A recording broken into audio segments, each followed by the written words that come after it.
Viewers, Donald Trump's one big beautiful bill, which literally has ruined the relationship between American President Donald Trump and Tesla chief Elon Musk, was passed by the US Senate after a marathon voting session. But this bill and its criticism by Musk has impacted Musk's business quite a lot, especially Tesla. And yesterday, Elon Musk even got a deportation threat from the US president. What does it mean for Tesla as well as Americans? Times Now's group editor-in-chief Navika Kumar spoke with Ross Gerber, the president and CEO of Gerber Kawasaki. Listen in. At a time when Trump and Elon Musk and their face-off on social media is making waves across not just the United States of America, but the world, we are joined by Ross Gerber, President and CEO of Gerber Kawasaki Inc., Wealth and Investment Management, a man who has been a big investor in Tesla, knows Elon Musk very well, joining me today. Thank you very much, Mr. Ross Gerber, for joining me. Mr. Gerber, you've described the public feud between Elon Musk and Donald Trump as a disaster of epic proportions for Tesla. What are the most damaging aspects its shareholders? Well, there's several aspects that are extremely damaging to Tesla. The first is obviously enraging Donald Trump, who's the president of the United States, isn't really a good, strategy for getting what you want from our government, because it's clear that Donald Trump prefers people who do what he wants. The second element is the bill itself will remove the tax credits that have been so beneficial to Tesla since they've been enacted, not only in the sense of on the cars getting $7,500 per car as a credit for people who buy the vehicles, but also for their solar and other energy products. They have, substantial tax advantages to use these products of Tesla, especially the Megapack products that could be, greatly affected if solar and wind projects are curtailed under this bill. So there's several elements that are extremely damaging to Tesla. But Donald Trump saying Elon would probably have to close up shop and go back to South Africa, and that no more rocket launches, satellites or electric car production, and our country would save a fortune. Is this a forward-looking US president? No, Donald Trump is far from a forward thinker, and in fact, he's trying to bring us backwards.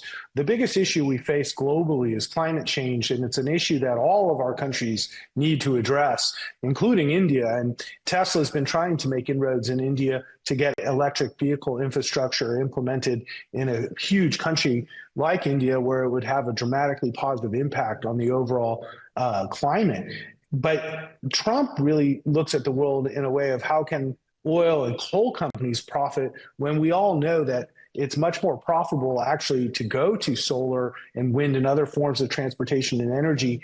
So it's really about money for Trump, and the people who are paying him are the oil and coal industries, and that's what he supports. But it's definitely what's detrimental to the United States and globally in dealing with such an important issue like climate. Mr. Gerber, you have made a pointed comment about Musk attacking all the people he helped put in power. You also said he enabled Donald Trump. How do you interpret his shifting political endorsements and the resulting fallout? I think that Elon really looked at supporting Trump in dealing with the issues that he personally felt was detrimental to the United States, was around this concept of the woke mind virus, which is too much liberalism in American policy. And in doing that, in his whole sole goal, he ignored the other risks to every other part of his business and to empowering somebody who was diametrically opposed to actually Elon's business. And so I think his personal interests got in the way of what was best for the country and what was best for Tesla. And in doing so, he's causing tremendous harm to shareholders. There was a time, Mr. Gerber, when Elon Musk had threatened to launch his own political party, the America Party. Do you believe the manner in which he has been snubbed by Donald Trump now, he may break ranks completely and form a new political outfit? Well, I think he wants to do that, but I don't know who's going to join the Elon Musk party. He's basically how would I say, alienated not only the left, but also now the right in American politics. So the only people that would be following Elon Musk's party are Elon Musk's followers. And quite frankly, I'm not sure how many he actually has.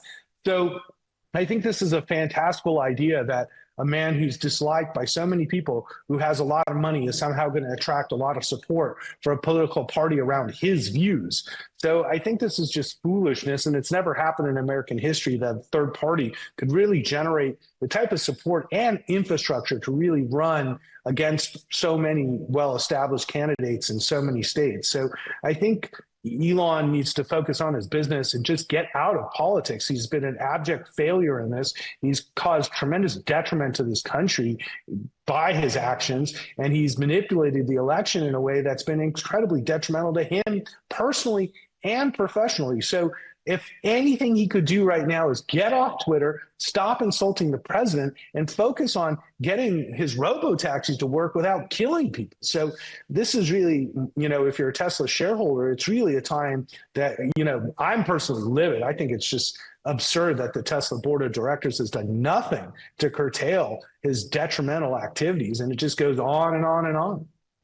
Do you believe, Mr. Gerber, there is room for a third political alternative in America? And can Musk carve out a constituency for himself, particularly among the MAGA lot? Well, there certainly are actually other political parties in America currently, like the Green Party, and there's many political parties that tries to run candidates in America right now. They just have never been successful at it. But can the richest man in the world spend a lot of money to try to build a party? Of course. But once again, is Elon Musk's goal to fix our political system or be a business person and run the companies that he's raised, tens of billions of dollars to do, including XAI, which has just raised another $10 billion to build AI infrastructure. And so it just seems like as one man, you have to make a decision of what you're going to spend your time on. And clearly spending his time on politics, it continues to just be detrimental to all the other goals that he has. So if he's going to do that, I think he should resign as CEO of Tesla and focus on building a political party and stop, hurting a company that is really focused on making a difference in transportation and energy. So, quite frankly, I just think he needs to make a decision on who he wants to be and what he wants to be known for. What explains Musk's silence? Is he the kind of personality to beat a retreat when humiliated and targeted? No. I mean, as you can see with Donald Trump and Elon Musk, and I actually know both of them and have interacted, around them for a long time. And there's one thing I'm sure of is that ego is what drives these two men, and it's the most important thing to them. So because Trump is president, he's in a much better position to harm Elon than Elon is to harm Trump. But both of them are essentially fighting each other, and they're going to fight each other to the death if it comes down to it, because in the end, neither man is willing to sacrifice any ego in this situation. But this is a perfect example for people who want to understand human behavior and how ego can drive people into, positions of failure. That's exactly what's happening now with Elon. And I think that he's making a huge mistake going up against an incredibly powerful man that he enabled, but also can cause tremendous damage to his future. Is Musk the kind of personality who will hit back with vengeance? And if so, should Trump be worried now? Yeah, he is the guy who will hit back with a vengeance, and that's what I think he's threatening.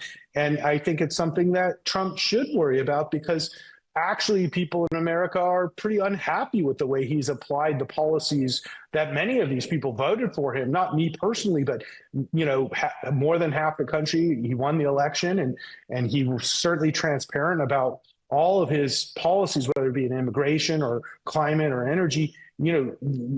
Trump was more than clear what he was going to do. So, once again, I think that Trump is in a superior position, being the president of the United States, to really harm Musk more than Musk is in a position to really harm Trump. Now, can he support candidates that will probably beat many Republicans with or without Elon's help? Absolutely, because I think the Republicans are now in a very weak position as they move forward, as many of the supporters now realize the consequences of Trump's policies that have been very detrimental to many of his core supporters. So I think Musk has something in supporting, candidates against the Republicans, but essentially he'll be back to supporting Democrats. And that, is the true irony of the entire situation, going back to supporting people that essentially he worked to not support in the first place. So I'm not really sure where he goes with this.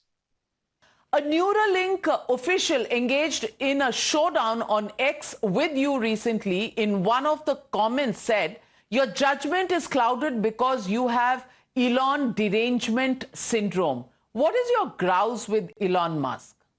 Well, I don't have Elon derangement syndrome. In fact, I've been a supporter of Elon for over 11 years. I'm an investor in X. I've been an original investor in Tesla. I've been on countless shows for over a decade supporting Tesla and Elon. But what it comes down to in the end is that my main focus as an investor and as a person is solving the issues of climate change through investment. And that's what Tesla really, really was focused on, and building an infrastructure, an electric infrastructure globally around the future. And this pivot to robotics and robo-taxis is not what's best for Tesla in my mind. And it's only happening because he's alienated so many of his customers globally that nobody will buy his cars anymore. And so my gripe is, as a Tesla shareholder that hasn't made money in years. I mean, we're talking now over 3.5 years since Tesla's made money, and it's one of the worst performing stocks again this year in the stock market, that it hurts, not only the future of climate, but also as an investment. It's been a very poor investment for people over the last 4 or 5 years. So 4 years, really. And so, my gripe is that I'm in the job of making people money and solving, huge problems in the world, which I fundamentally believe that if we don't solve climate, that we are all going to have a very, very difficult future. And Tesla was a wonderful solution and forced change, which is now all being rolled back. And we're seeing car companies and other companies rolling back their EV initiatives and clean energy initiatives. And it's all because of Elon now. And so that's really my gripe. And it has nothing to do with, actually, I've supported Elon for a long time. But when you reach a point where somebody's working against the goals that I have for the future of this earth, I'm just not going to sit around and not say something about it. That's just not me. You've called Elon Musk the most delusional CEO you've ever invested with. Why do you say that? Do you believe they have impacted Tesla's performance and reputation? I think the delusion is fairly clear when you're attacking Trump, for sure. And I think it's very much affected his reputation and his perception in the public, along with his legacy long term. There are a lot of people that think that Elon's legacy is sort of cemented into this place where he's like some sort of Da Vinci or something. But the truth of the matter is that, there's still a lot of the story yet to be written, and it might not be good. And this assumption that everything is just going to work out fine isn't always the way it works out. And, I was a big investor in Apple. And when Steve Jobs, told us that he had cancer, it was just a shock.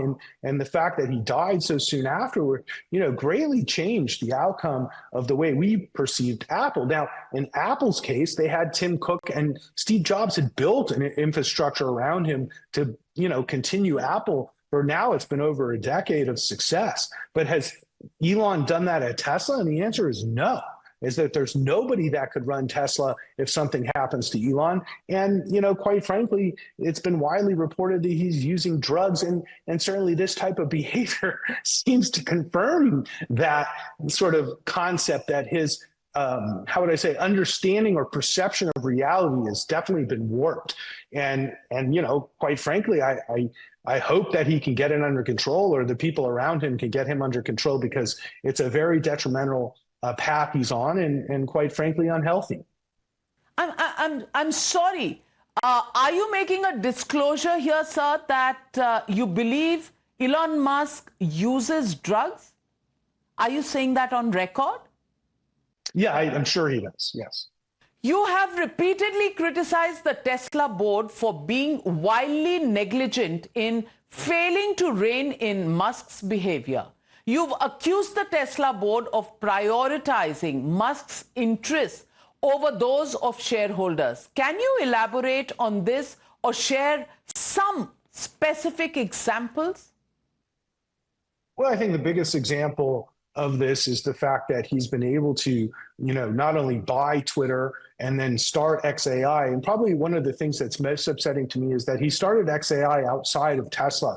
And because of that, now Tesla doesn't own the IP of Grok and this infrastructure that he's building that I think eventually Tesla is going to end up having to buy at a ridiculous price.